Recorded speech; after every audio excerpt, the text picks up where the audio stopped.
I love the 17-year cicada.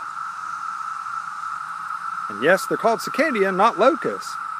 All our lives we called them locusts. I'm guessing it was a failed school system.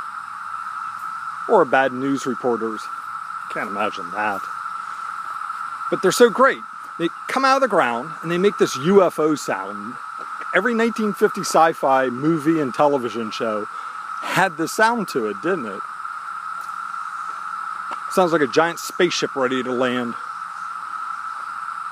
And they're in the ground. They come up out after 17 years, and they're in these little hard shells. They all fall off the trees eventually.